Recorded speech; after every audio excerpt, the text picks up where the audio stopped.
Today is part 2 of my interview with Lyndon, a Native American from Yakima. In this interview, we're going to be talking about his experiences with Bigfoot. I hope you guys enjoy.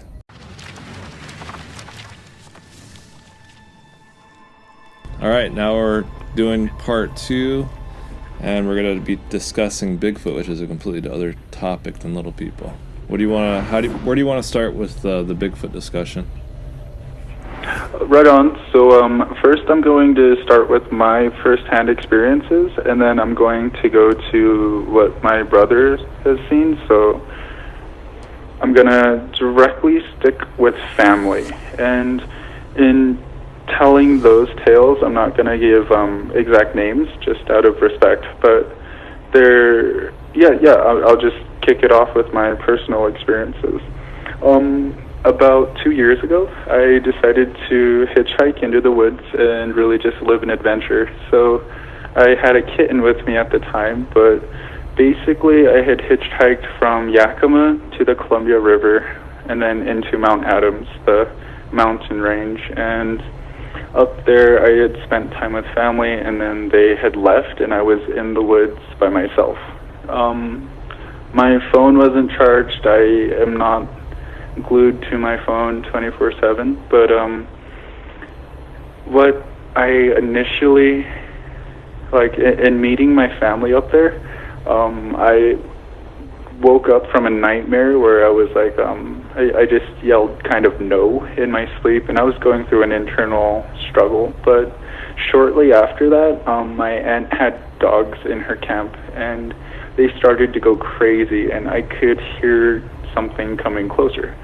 So when it got closer, their dog at the time was about a year-old Tipple Mastiff. It was pretty well it had its head right over my tent, and it was growling in a direction towards the east. Now, where we like to camp is away from where everybody else camps, and since the Dakota Access Pipeline, there's been a big flux of people, and we get away from the people. That year at the main campsites, there were a lot of bear issues, but where we were in the woods is in the Bigfoot area, so the bears don't even bother. They stay clear. What we were doing in the woods was gathering these indigenous berries, huckleberries. They are one of my favorite foods, but it is known in the tribes that they follow the food. They gather the roots. They live a nomadic lifestyle. But so that was the first night, and initially I thought, wow, this is happening. It's real life. When my family had left, my brother just said, if anything bothers you, start a fire. And it was that first night where it took me no time to learn their calls, in a way. Every dusk and every dawn, I would hear a solo bloodhound call. That's the best way you can put it. Like when a bloodhound is on a trail and it kind of just yells and barks in a way. But what I heard was way more beastly. And it would just be one long call. And in a way, I respect it as that is their time. It isn't by means like a dinner bell, but it's their time to gather and their time to do everything. I feel like they're nocturnal. So after noticing their calls, I would pick berries through the day, and then during the nighttime was when all of the activity happened.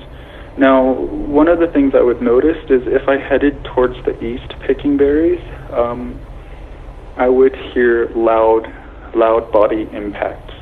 Now, I do not know if it was beating on its chest, there wasn't an initial slap, or if it was stomping, but it is such a guttural, loud thud, when a herd of horses is running and you can just feel that power. It was that kind of power. And in chilling with my family, they can totally do off-grid. They can fend for themselves. They have so many stories, and they know so many places where to find giants even. They won't talk about it. I respect them. They won't tell me locations. I respect that. But going back to... What do you mean by giants? Berries, Um, Giant humans, not Bigfoot. How big are the giant humans to your Oh, culture? they can be 20 feet. They can be 30 feet. They are deep in the mountains, and they are really cannibalistic. We have them here too.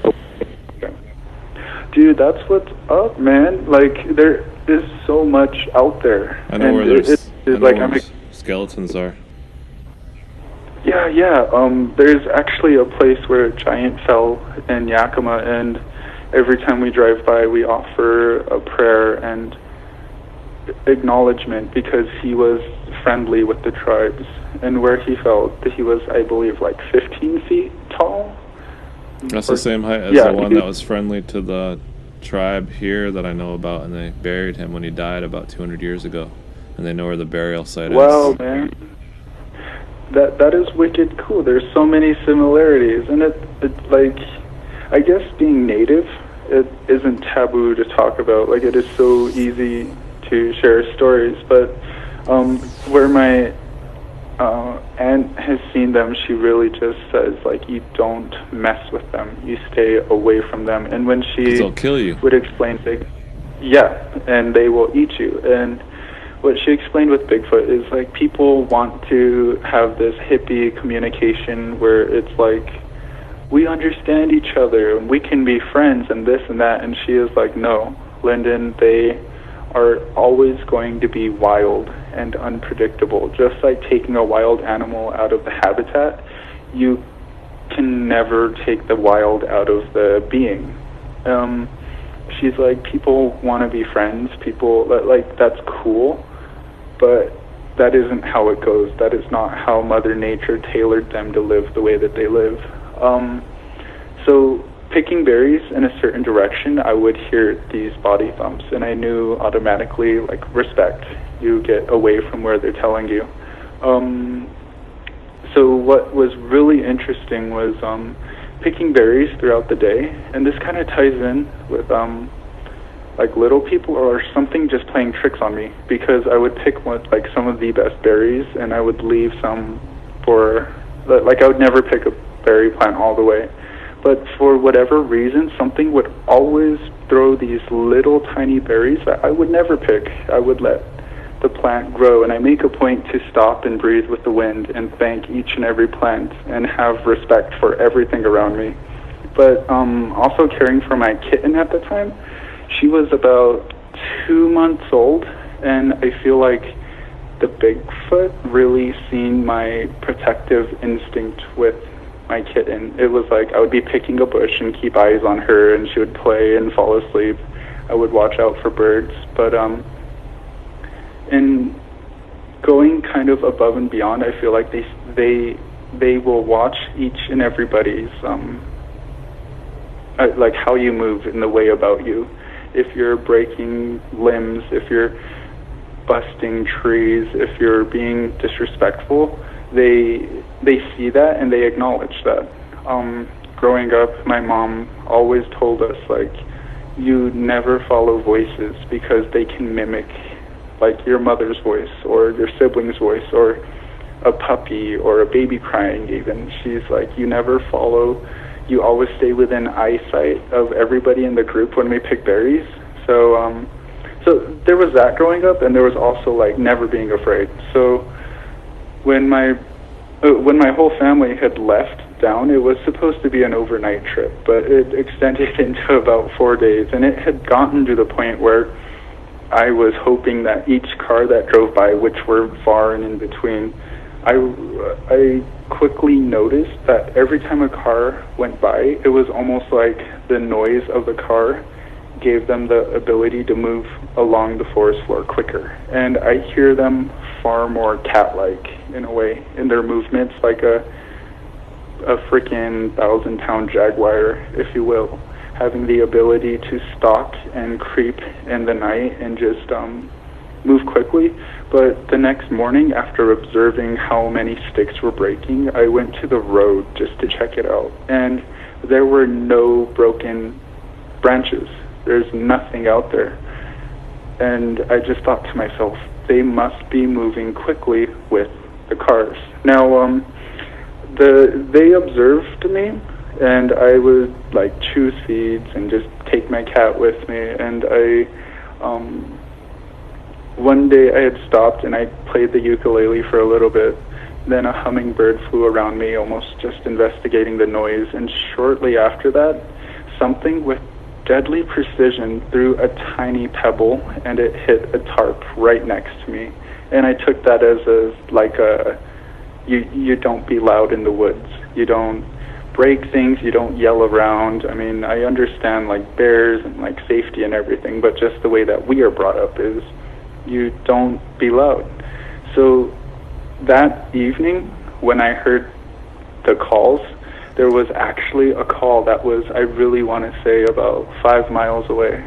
But it was one of those vocalization calls where it was, I'm not going to say screaming, but in a way I think it was asserting like hey, you're in my territory. Like, you don't be loud, you don't make noise. And I was just like in the moment or whatever. What might have been a minute felt like an hour, just laying in bed and hearing it and thinking to myself, like, I'm really doing the thing. Like, I'm out here, I'm living. And it progressed later on. So the next day, this is about the second day in,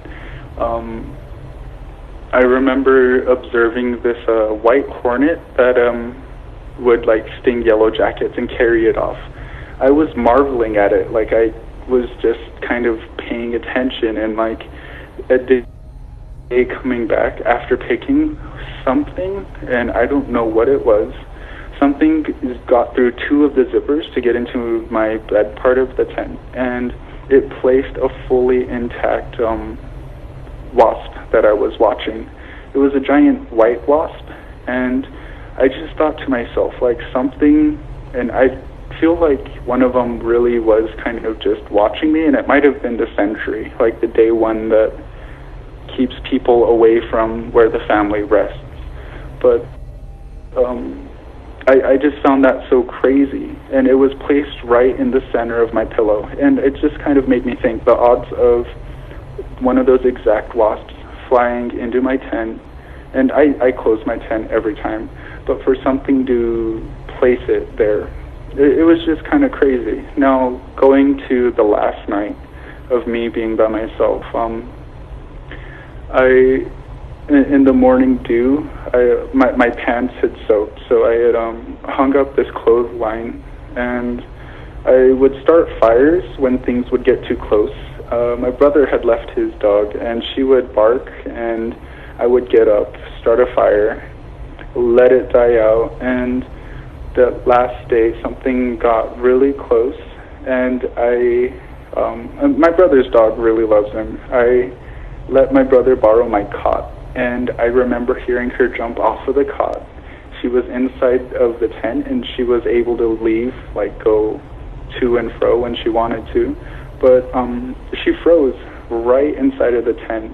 And as I poked my head up, the call at dusk and dawn actually turned into a call that was similar to like a come home. Rather than just call once, it kept on calling and calling and calling, and this was maybe 4:30 in the morning, but it was like something was in the campsite, and at the time I had dropped a couple of seeds, and I would expect my brother's dog to chase off a rat or a bird or something, but after looking outside of my tent, something started swaying the clothing line, and I also had a water bottle hooked up on there too. It was full on swinging, like not aggressive, not fast, not enough to shake everything down. It was just a gentle to and from swing, and there was no wind, there was no explaining, and in a way I never showed fear, but I marveled at the fact that I was lucky enough to even have something in a way kind of show itself like that. Now, that last day in coming back, it's like, yeah, family came back, and in them coming back, it was such a big relief, because being out there, like experiencing it firsthand and not having anybody to talk to, it was like my ears perked up every time a car would drive by. Like, is that them? Is my time out here done? It was not torturous. It was not aggressive. It was a straight up respect, I feel, with seeing my mannerisms and the way about me and respecting their way. Kind of touching on that same camping trip, there was an RV that tried parking nearby us, and I could see them maybe 150 yards down a hill, like down a slope, and there was really good berry picking that year. And their sons were running through the woods, yelling, just being loud. And after picking, I heard the loud thumps again, so I kind of just perked up and watched. I heard the thumps more, and then I heard a commotion, like the man and wife were like, what was that? And they picked up so quick. They threw everything in the RV and they just took off. It was a moment where I took it as you respect that you are in the woods with them. You do certain things, and with those young men being, I wouldn't say blatantly disrespectful, but being loud and crazy and kind of just being too much. And they were being loud and like beating on their chests even, I think in a way to mock it or for whatever reason. But as soon as, I'm assuming, the dad seen something, it was so quick for them to just leave instantaneously. During that same hunting trip too, my brother and my cousin actually wanted to go hunting, so we would get a deer or elk or just drop something. But where they had chosen to walk was in their territory, and it didn't take long for them to walk through a marsh and get to the tree line. But as soon as they got to the tree line, they heard a bark, like a human, like a Bigfoot bark. It came from one side, and then it came from the other side. And my brother and my cousin just slowly got out of there. It was like, they'll let you know when you're getting too close. They will let you know where you can go and where you're not supposed to go. But I really do feel like the best thing anybody can do is shut off the phone, shut off the recording camera, shut off everything, and you go out there and have that first-hand experience. You take what you will from it. You can share your stories, but I feel like they really can hear the frequencies of cell phones and electronics. Their hearing is so sensitive, and I feel like they do have a language. I feel like there's different clans, and that was pretty well most of what happened during that camping trip. And it was a profound, amazing experience. Like, I love camping. I love being up here. I would totally do it again. But with that being said, like kind of taking a step back into the berries and the indigenous fruits, like on the reservation, there are parts where people do not go. There are parts where you cannot camp because they're clans, like the Bigfoot clans.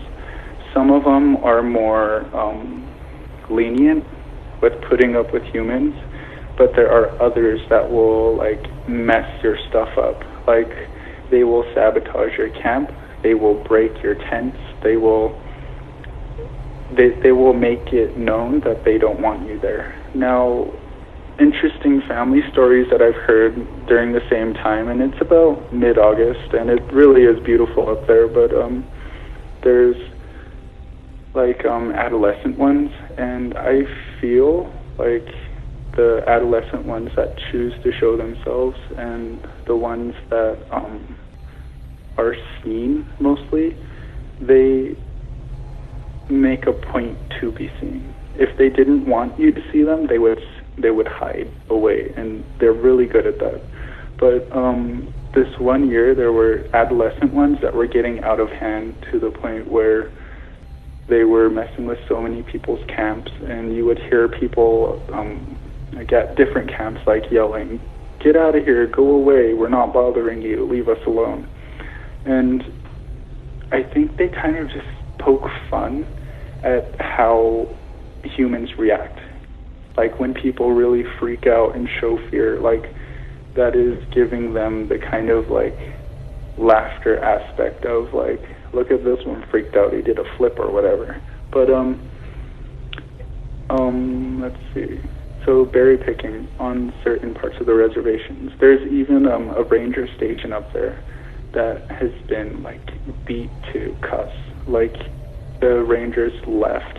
It's a vacant building, and it's one of those checkpoints where they would usually like ask where you're going in case somebody doesn't come back or whatever.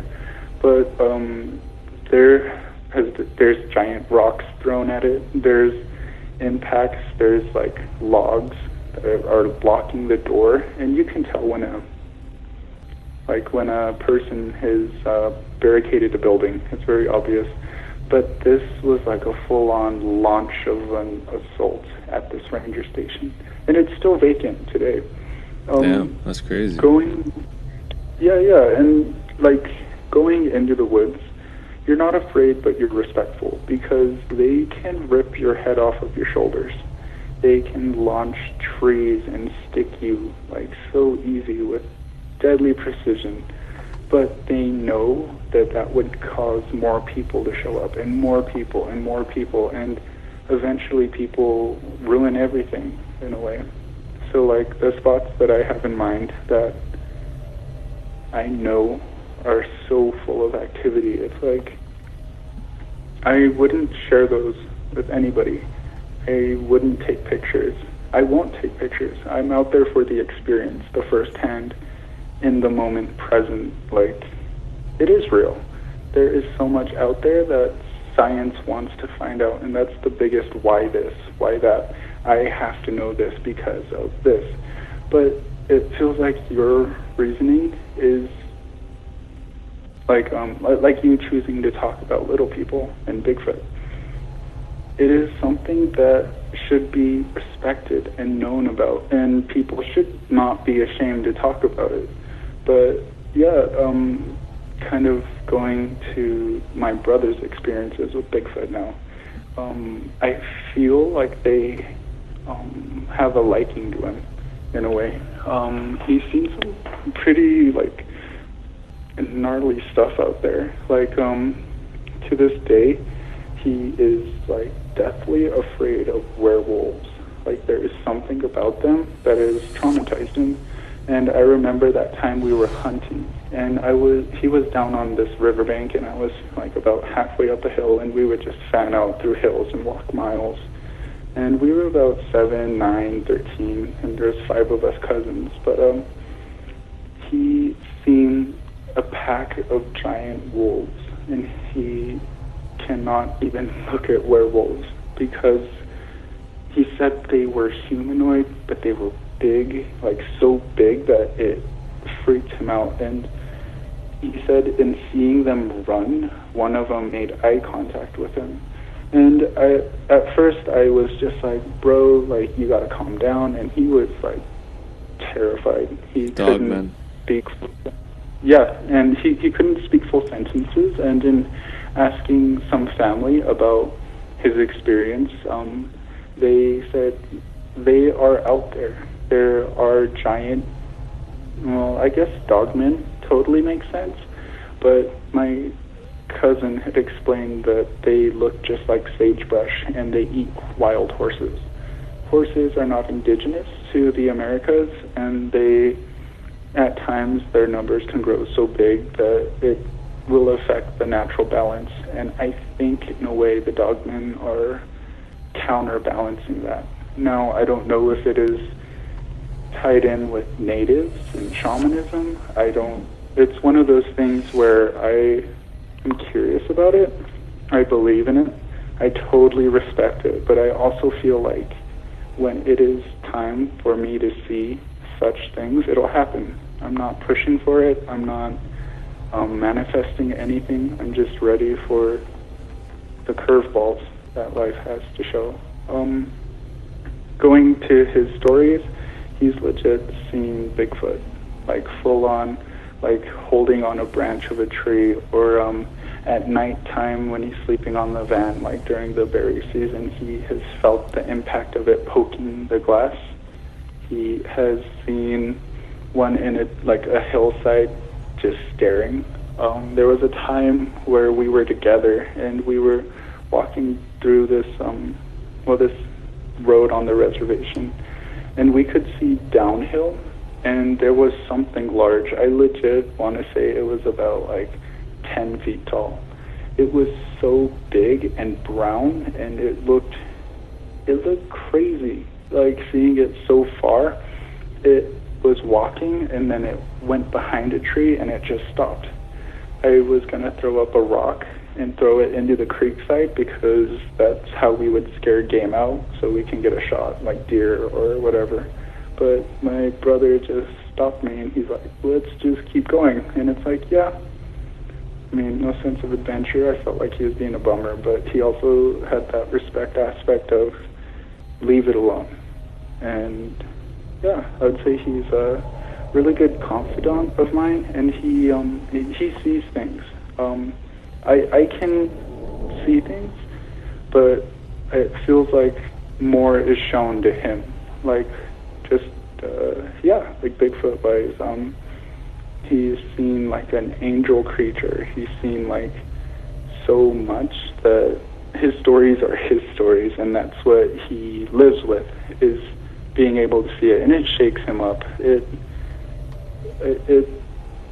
all of these taboo subjects have an effect on the people that see it, and there are specific people, I feel, that are shown more than other people. So how did they describe the Bigfoot looking, like his face? It was like a dark brown. It was in a distance. It had its hands were ginormous. Like if I were to say it was like a silverback of the Bigfoot, that's how big it was. Like and the way that it crept silently, it was like one step, another step, and then it was behind the tree. And I remember thinking, like, could that have been a bear? But then I'm like, the distance, how quickly it moved, the steps. It had long hair, almost like how a moose has longer hair on its back. I could see different layers of different muscle groups, the biceps, triceps, everything. It just, I feel like it heard us walking, and it just wanted to find the quickest shelter and get out of eyesight. It was a pretty surreal moment, but we kept on walking. I would say the general description, but I can just see it as a giant panther, or like a giant fluid, like just gliding over the landscape. Like, and its footsteps are so wide in between strides, and I'm about 6'2". But for me to even think of how far that is, and to even try and jump in its steps, I would not be able to. It was huge. Yeah. It's pretty cool. My family does say that there are the matriarchs, and there are definitely the silverbacks, and they have actually heard them get in fights where the forest is rumbling, and it's comparable to thunder or like a herd of bison. It's a powerful time. I have not heard that, but if you can envision the different clans and different territories, and just like in the natural world, you're never young forever, but to actually hear the males going at it and fighting each other, it must have been wild, and there are those stories. Let's see, another really good Bigfoot story. Let's see here. So, my family in Montana, where I kind of seen my first shape-shifting experience that struck all the taboo subject, and like for me thinking, what was that? I have an aunt, and At the time, she was about 14, 15 years old, and she had this little yappy dog, and it ran off, and she followed it, and she was chasing after it and calling it, and it went over a little bump and like a little ridge, and then it went down into a riverbank. And when she had caught up to the top of the ridge, she heard it yelp, and then when she got down to the riverbed, she seen a Bigfoot holding her dog's lifeless body, and that shook her up so bad. I feel like she never really, she knows what she's seen. She explained what she's seen, but she couldn't even speak sentences because of that kind of traumatic awe factor of just being shook up, of accepting what you just seen and taking it in and either moving forward or just it blows your mind to the point where you can't function. She is normal, she's beautiful, she's happy, she's healthy, but that's just something that she lives with. Now, one story I want to share about the house I'm staying at now. About 15 years ago, it's a pretty tight-knit community, and the family would, all of the family out here, they would call and talk to each other.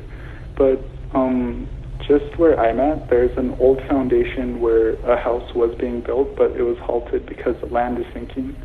But just on that hillside, there in broad daylight was a Bigfoot that came over the hill, and it ran about, I want to say, a quarter of a mile down to the river, straight through the fences, the fields, just swinging over like barbed wire fence. Like it would put its hand over a fence post and just like swing its legs over, and it went straight down to the riverbed. And then after getting a drink, it went, and at that time the whole community was already calling each other and talking like, hey, did you see it? It just walked straight through the field. And then it made it went back up and over the same hill. So I have no idea what that was about or the logic behind it, but to have 6 different families firsthand see it in broad daylight do its thing, it was just, it kind of makes me feel like, wow, this is wild. Like, it's wild out here. And I'm able to just put on my backpack, go out there, and I've been averaging like 4-hour hikes.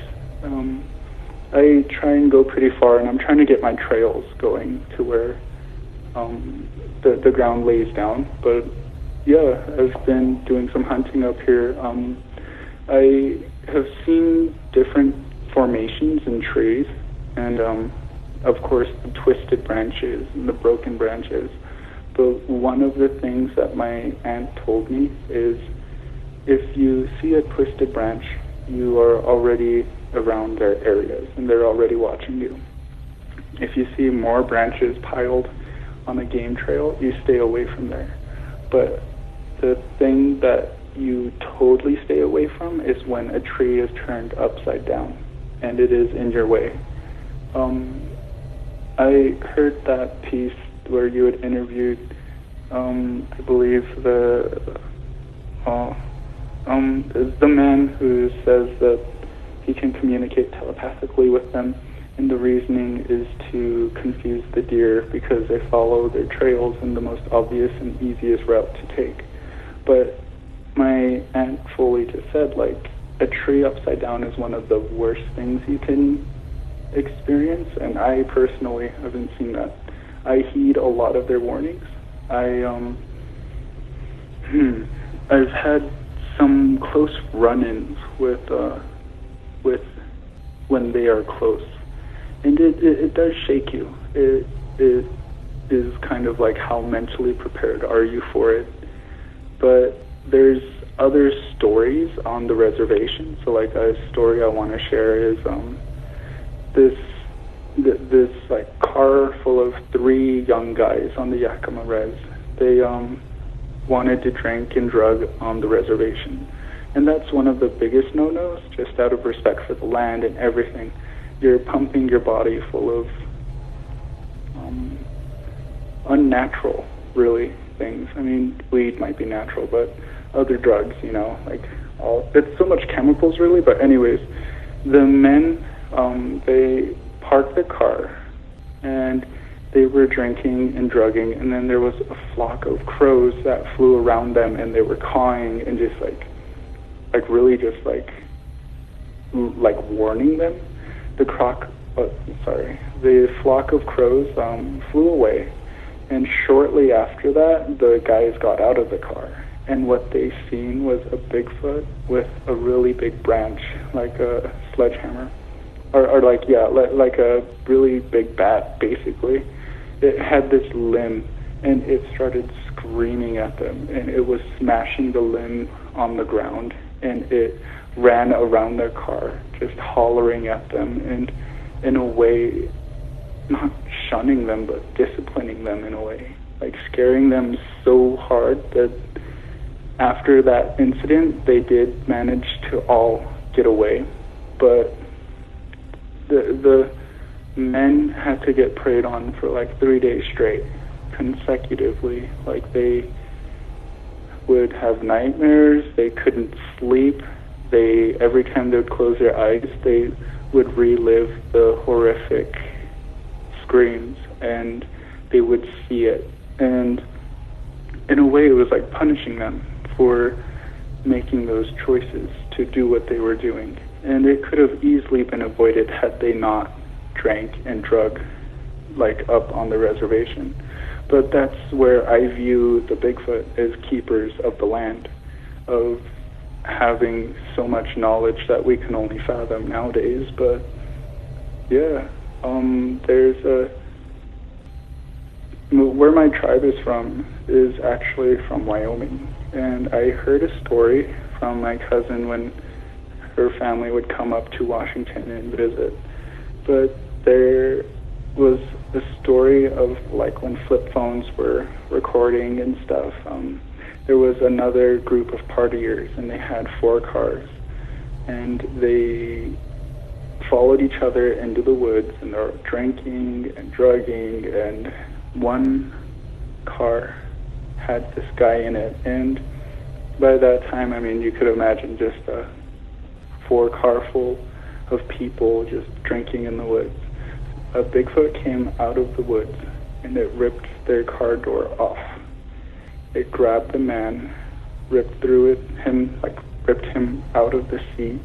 People had recorded, and it took him into the woods, and it killed him. When they found him, he was tangled in barbed wire and broken bones, the whole spiel. But shortly after that, that's when the men in suits were called in, and they triangulated the phones. They took the phones, and it's something that is not supposed to happen, basically. But to have witnesses of something that big and that phenomenal and that beastly, it shook everybody in that group up. What do you mean, the men in suits? Like, the government, really. Was that Canada or America? America. This was in Wyoming. Oh. Yeah, so it seems like... Do you know these people personally? It was a story that was shared from my cousin, and she's born and raised in Wyoming, where my tribe's from. So it's like one of those reservation stories of, like, you don't do things in the woods. And it was around the 2000s, early 2000s, when flip phones were phasing out, really. But they still did record and stuff. Yeah, so if anybody out there wants to go in Bigfoot territory and get wasted and do drugs and possibly get murdered, here's a way. Yeah. Just do drugs in the woods. There are certain things that you do and certain things you don't do out of respect. But yeah, I personally feel like when I had decided to really go out into the woods, I had thought about hiking the Pacific Crest Trail. That would have been beautiful. I was trying to get my brother to do it with me, and he didn't want to do it, and I respected him. But since choosing to leave and finding myself, I have found like nothing but happiness and balance and purity, and I'm still working on myself, but I'm really, really excited to be out here, because this is really like prime, like squatching, I guess you would say, places. The woods here.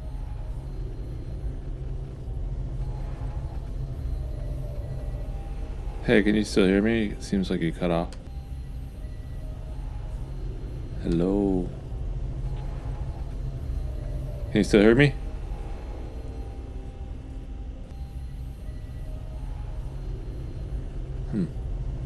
Sounds like the call dropped. Hey man, sorry, I guess the call got dropped.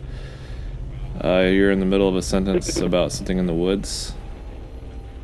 Okay, so in the woods, I listened to my gut instinct a lot, and the hairs on my neck were standing up, and from what I felt, it was a cougar. And in laying down and like really trying to just close my eyes, I heard such a realistic cougar yowl, like right on the left side of my ear, and it felt like it was so super close.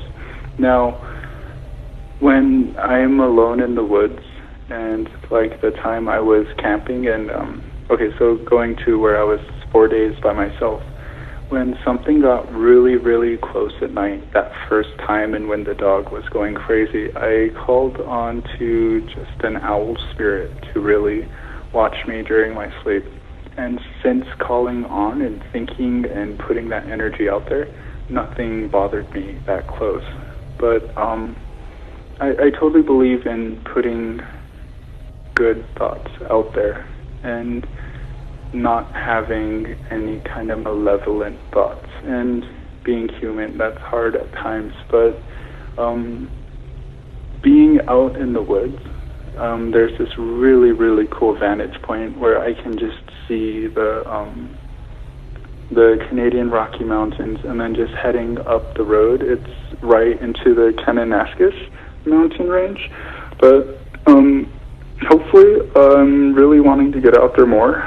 I would love to share more stories, but I would also like to feel more firsthand life through it. You know what I mean? Yeah, I know what you mean. Yeah. So, if anything, for sure, I'll, if I have any recent findings, I'll definitely hit you up. But do you have any questions? Yeah, I was gonna ask if you heard of what the Bigfoot look like, their faces from up close views from anybody.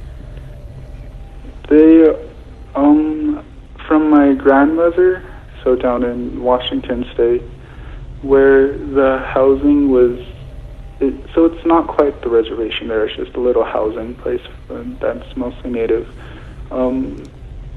Her cousin, so it's like on her dad's side of the family, she would walk through the woods, and she peeked over these rocks, and she seen a family of them sleeping on the pine needles.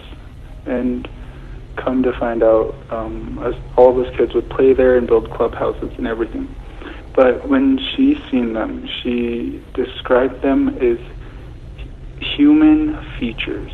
There are gorilla features where everything about their facial construct is ape-like, but these have brown eyes, they have almond eyes, their noses are bigger, their facial features are generally dark. Like, I haven't heard any kind of like white-haired Bigfoot or older like gray-haired Bigfoot, but from the stories, they are far more human-like than one could imagine. That's what I hear a lot. Just checking if it was similar for what you heard. Yeah. Let's see here. So, growing up, like my mom growing up here, she would go camping all of the time, and she would hear like grizzly bears' breath by the campsite, and she's been outdoors a lot. But an experience she had growing up was something went towards her tent, and it like inhaled and was sniffing her, but she said how long it had inhaled was fully out of human capacity. It was like but probably 10 times that, and it scared her because the one thing between you and something that big is just a thin veil of polyester, really. But yeah, man, as far as the features go, I'm trying to think of the stories that are really face to face.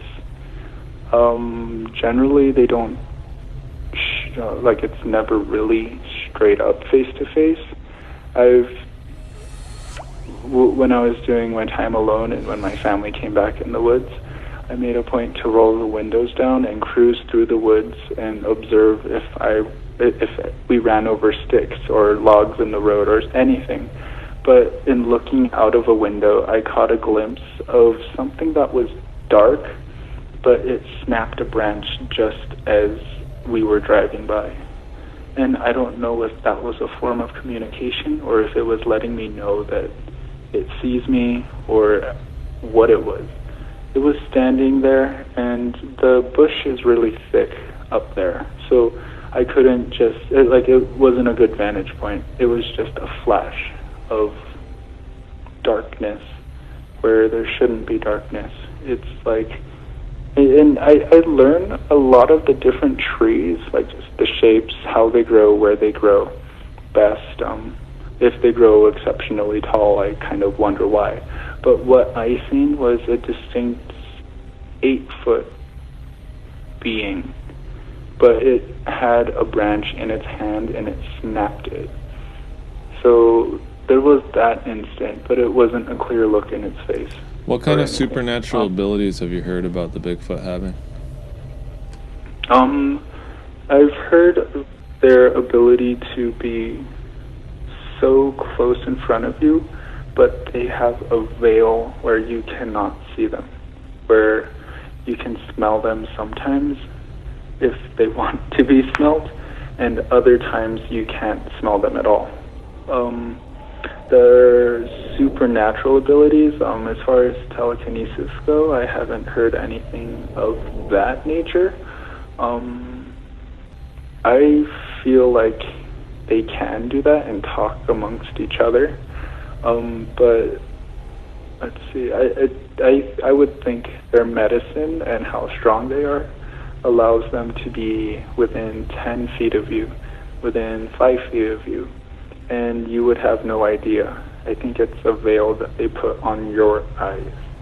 So I would say with certain medicines, there is so much possible that we will never understand. But I would say definitely the telekinesis and just having that hidden medicine. Do you mean telekinesis or telepathy? Oh, I'm sorry, telepathy. Yeah, telekinesis is like moving things with your mind. Oh, right. Yeah, No, kinesis, kinetic energy. Right. I was thinking telepathy, their ability to communicate with each other. Interesting, man. Yeah. Cool. Well, that was very informative. It was good to hear your thoughts on Bigfoot and your experiences and your family's experiences.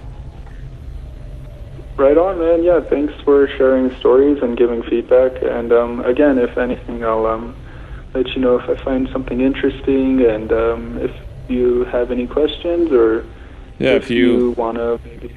If you meet anybody that's seen little people or anything strange, like any good encounters, just maybe you can ask them if they can talk to me or something. I want to get more of those stories. Bigfoot, little people, anything else weird, like dogmen, or... It'd be pretty cool to hear what your brother saw. Exactly. Oh, for sure. I'll get in contact with him. Sounds like he got traumatized pretty bad by that, though. Yeah, he's yeah, for sure. I'll see if he would totally be interested in sharing stories, because he has some kick-ass stories. So. Damn. Yeah, and if anyone else you hear, like reptilians or any other strange stuff that Native people know about, I like hearing stories like that, because I know some tribes know about the reptilians. Right on, man. It was really interesting to hear. Yeah, for sure. I'll see if he would totally be interested in sharing stories, because he has some kick-ass stories. So. Yeah, and if anyone else you hear, like reptilians or any other strange stuff that Native people know about, I like hearing stories like that, because I know some tribes know about the reptilians. Right on, man. And it's just it was weird. really interesting. Yeah. Hearing your stories about the mermaids, Oh yeah. there's that is extremely interesting to me. So something I'd like to share just before All right. I take off really. I sent a picture of a high lake up there, and there is something in the lake that is about 30 feet. It is dark. It is, I'm not sure what it is. Walking across, I heard ice, but it was not ice. It was something moving underneath the ice. And at first I was on one shallow end. I walked directly across and I heard it, and it was following me. This giant black thing in the water. And I got to the other side of the lake, and then it was still there. It would like follow, and it would just kind of wait and observe. And at that time I thought I would want to paddleboard there and kind of like get out on the water, but now I'm thinking like there is something in this lake that is ginormous, and I don't know if the lakes are attached or like connected, and like underwater cisterns or like big ass wells. Big wells. But yeah, man, if anything, I'll just fill you in on some of the adventures I have up here. And again, I thank you for all of your stories and just putting everything out there for everybody. You can swear all you want, dude. It's fine. I don't mind. Okay, cool. I'm like, what? Yeah. But yeah, it sounds like a sea monster or something. It's some kind of something up here. Not sure, but yeah, I'm gonna definitely let you go. But yeah, if there's anything I want to say to anybody out there, it's really just respect the unknowing, respect yourself. Somebody is always watching. You hold yourself in the best manner, and put away your recording devices. Put down all electronics and go live it firsthand.